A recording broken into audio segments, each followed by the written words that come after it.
tuleb alustada siis kevadhooldusega, teha kindlasti õlivahetus. Siin ongi üks ratas, mille me saime väga sügisel ja teeme täna talle õlivahetuse ära.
Vaadata piduriklotside olukorda, vajadusel ära vahetada.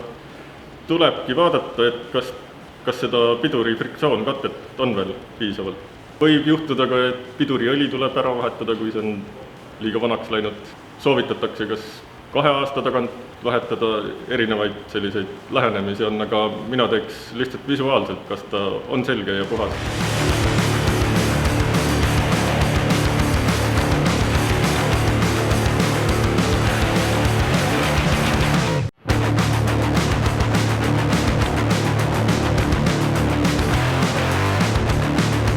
Kindlasti amortide olukord, kas on jooksma hakanud talve jooksul. Keti olukord, kui mootorrattal on kett, kui on liiga lõtt või käest ära läinud, tuleb ära vahetada või pingutada. Igal mootorrattal on siis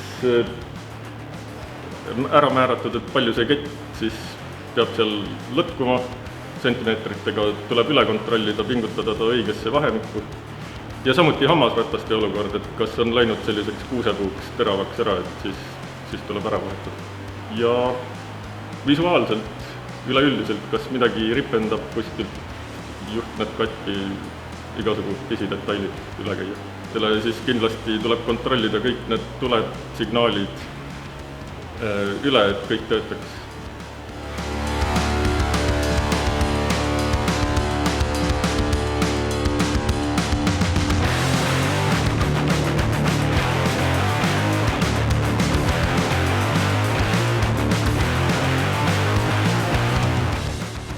Tuleks hinnata ka rehvide olukorda, ehk siis palju on mustrit järgi, eriti kui tahad metsasõitu teha, siis selle keskelt sileda rehviga väga ei sõida.